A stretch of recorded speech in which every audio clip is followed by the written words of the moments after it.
I can see him now, standing tall and proud. He loved to lead the singing even to a small crowd. I can see him now, a really grand man. He loved to lead the singing with a book in hand. He was a singing man, an adventurous man. If you asked him to work, he'd say, of course I can. He was the son of Marvin, a hard-working man. Morning, folks. We'd like to welcome you to the annual Bonita Springs Historical Walk, sponsored by the Bonita Springs Historical Society.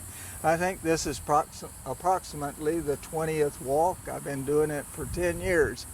My credentials are that I was born and raised here in Bonita Springs, and my father was born and raised in Bonita Springs, and my grandfather migrated here in 1897. And so that's what our claim to fame is. And it does give me somewhat of a picture of Bonita Springs. The area we're going to be exploring today is just what is known as the commercial district of the old 41, or which was actually the only 41 of Bonita Springs at the time. And I do want to apologize for the road noise, but that's just part of the game when we're doing the historical walk. It's too much to ask the city to stop traffic for something as simple as this. And most old downtown areas do have similar walks, and they have to deal with traffic. And but today is Sunday, and it's not quite as bad as it can be during the weekdays. Bonita Springs was started in 1913 was the year that the town of Bonita Springs was established, and the plat. And it comprises about a 49 block area in the original plat, but the part that we're going to be looking at today is primarily the business district, which was what we'll call our downtown, and it was our primary shopping and doing everything area when I was growing up.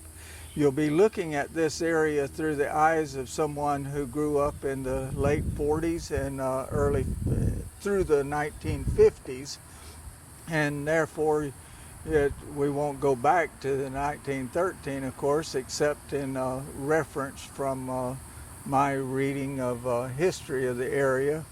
But as far as actual experience, it will be from the 1940s and 50s, and this was, we'll say, like the play My Town. Our town was the play, and I would call it My Town.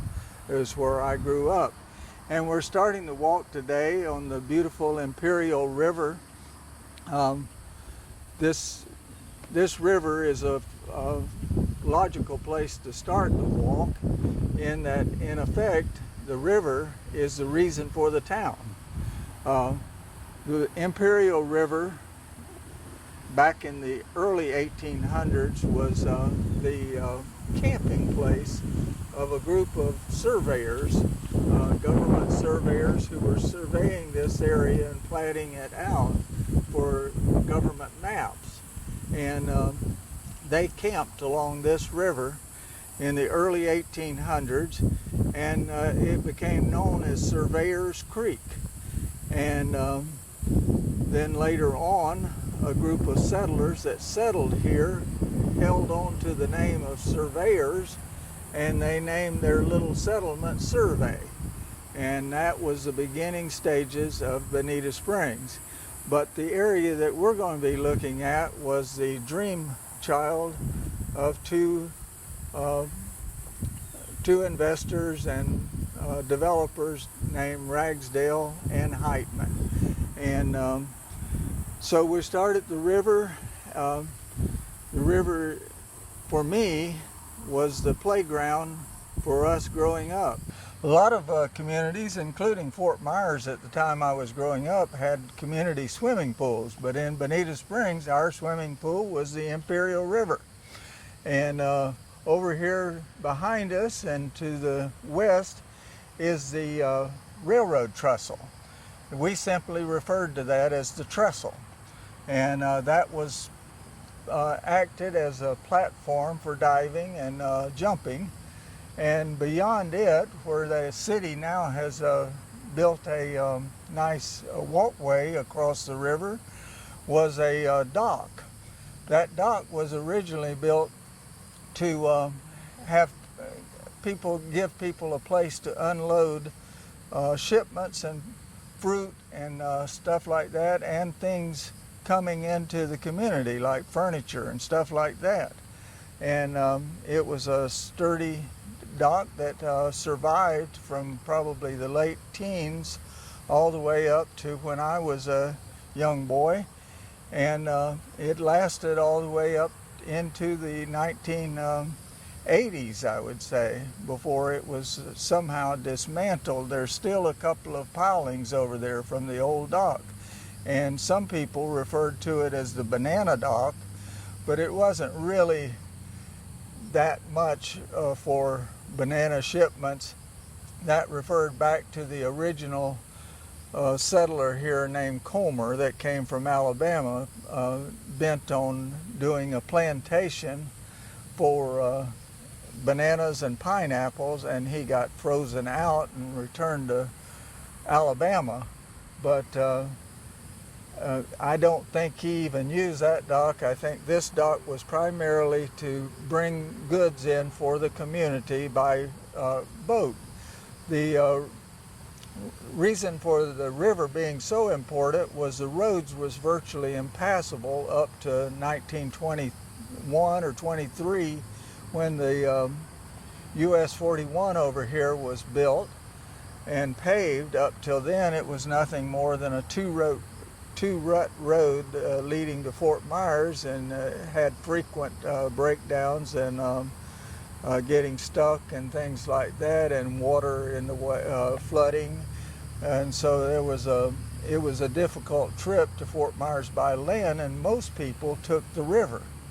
And the river connects to the intercoastal waterways and eventually to the Caloosahatchee River, and can go on up into Charlotte Harbor and the Punta Gorda area.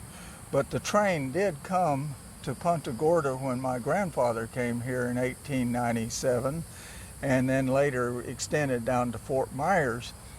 So there was pretty good traffic to Fort Myers, but on down to Bonita Springs it was boats. My grandfather, when he lived here in the turn of the century, used a sailboat, and he took the sailboat down the river and went to Sanibel. People here preferred Sanibel for their supplies over Fort Myers or Estero, because it was easier to get to. You go out into the Gulf on a reasonably calm day and get right over to Sanibel and pick up basic supplies. In my childhood, the river was our playground, and over here to the west is the railroad trestle, as I said before, which was basically a diving platform for us.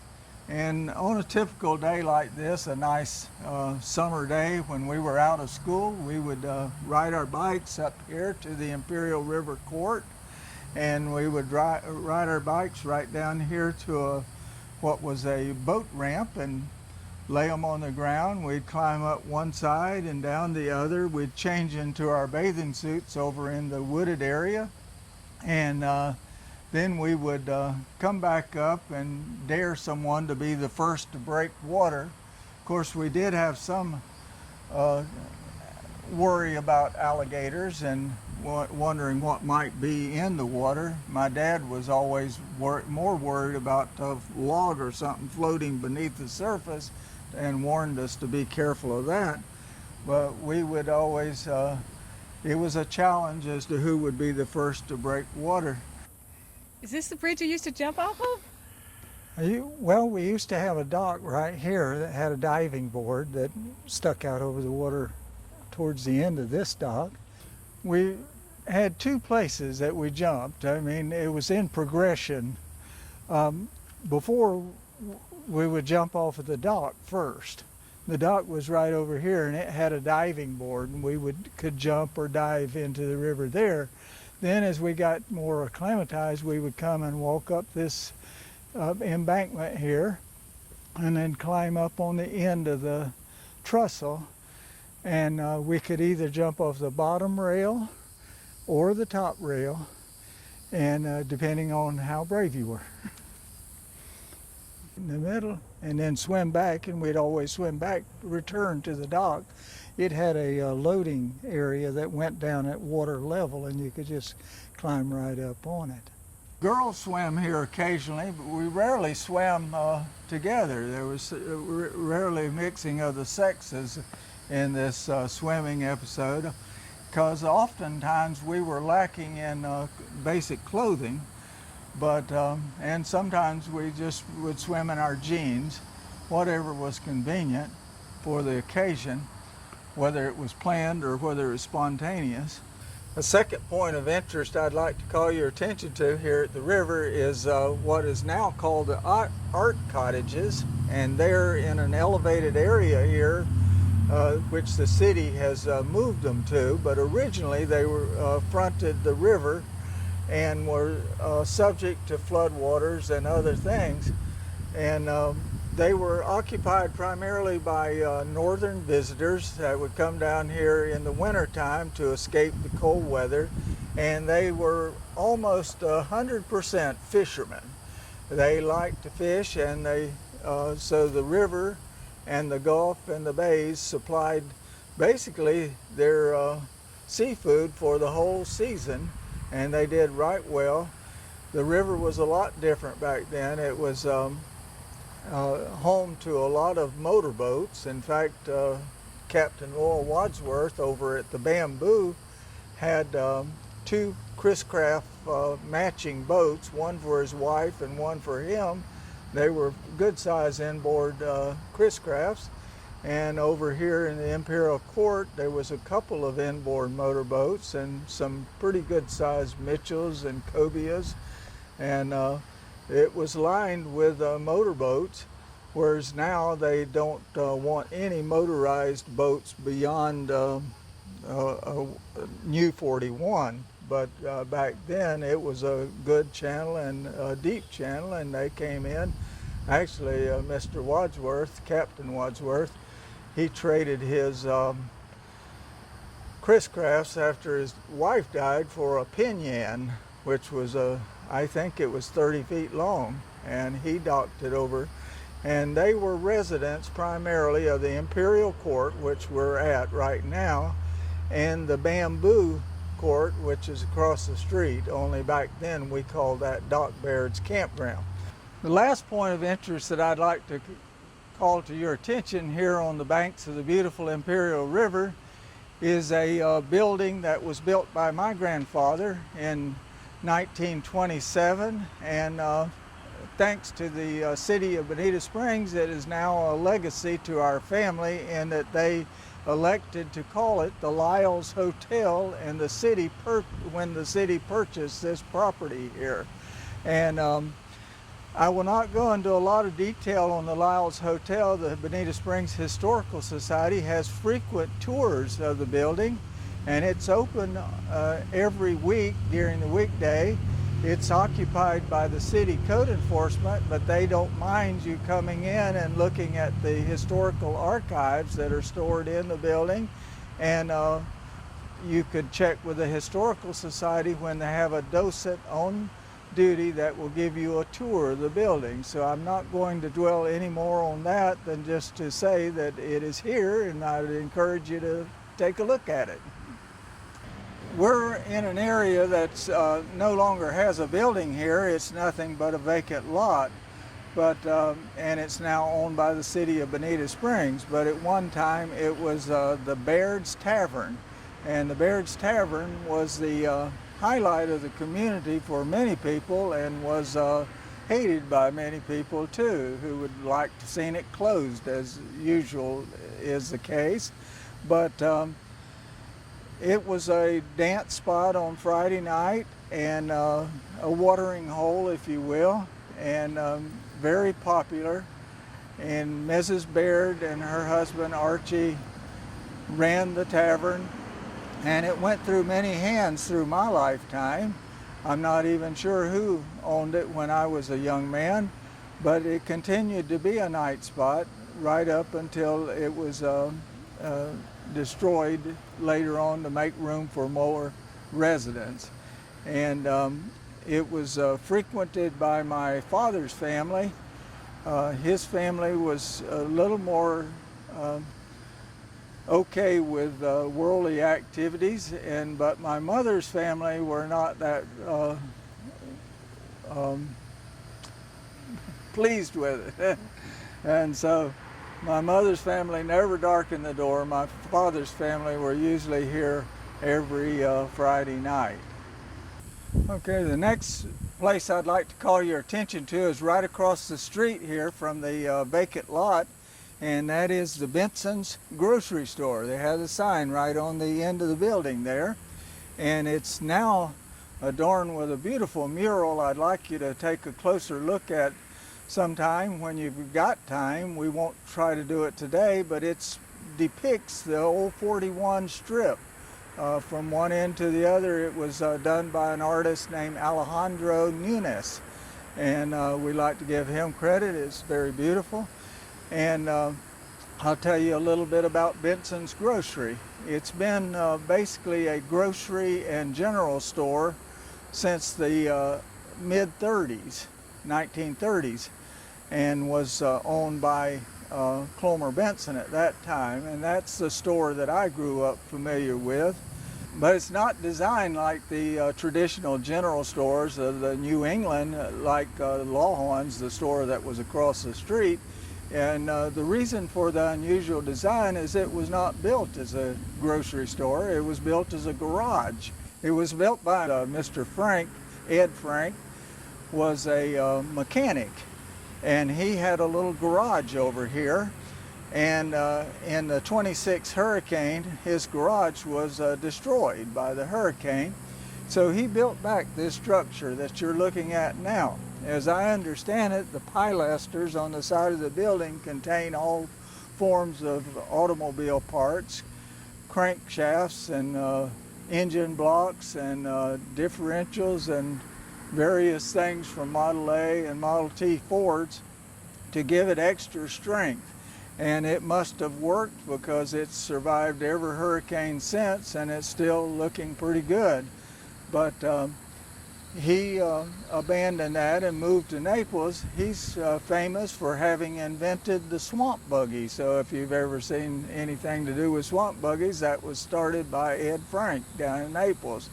But when I was a boy, Clomer Benson owned the store.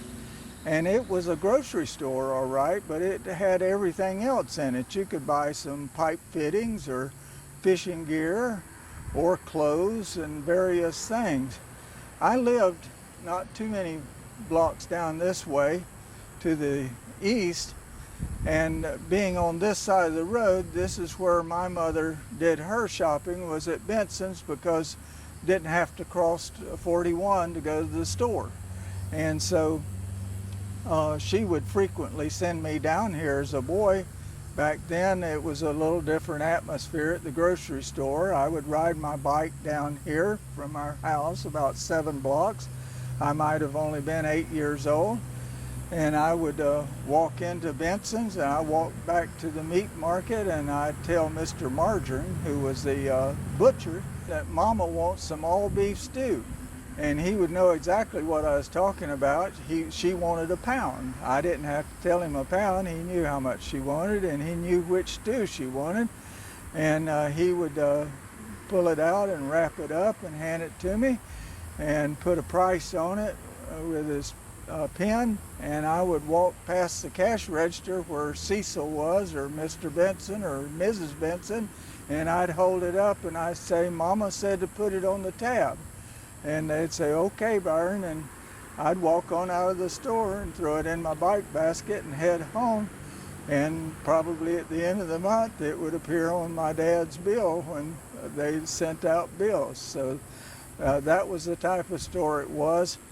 It's been many things. Back in the 1930s when the tavern here was in full swing, Doc Baird actually got his title of Doc from Benson's grocery store, because in the corner of the store was a little pharmacy, only it wasn't really a pharmacy, it was a drugstore. And the drugstore didn't carry prescription drugs. It only carried over-the-counter drugs, which actually he had a great source of drugs right over here across the street in his tavern. But nevertheless, he used some of the prescription drugs, which really in those days, they ran about the same content of alcohol as his drinks. And so he became known as Doc simply because he sold over-the-counter drugs and in the drugstore, part of Benson's. The other thing that was there was a restaurant run by the Benson family. And my Aunt Jerry was a waitress there. There were several other young ladies in the community that did waitressing there. I think that's where my aunt kind of met up with her future husband. He worked for his father, who was a lumberman. Mr. Benson was also a lumberman. He was a man of many hats. He owned the sawmill north of Bonita. And when I was a boy, there was lines of log trucks here every Saturday. After he had paid his workers, they would drive the log trucks up here. That was their only means of transportation. Most of the workers lived in Fort Myers. They were brought here by transportation, much as they do with laborers now. And they would work all week, and they had quarters at the sawmill. But on Saturday, they would come up and give Mr. Benson back his paycheck in the form of grocery money and stuff like that. Well, folks, that concludes our tour of the Old 41 Business District. I'm Byron Liles. See you next time. He was a singing man, an adventurous man. If you asked him to work, he'd say, of course I can. He was the son of Marvin, a hard-working man.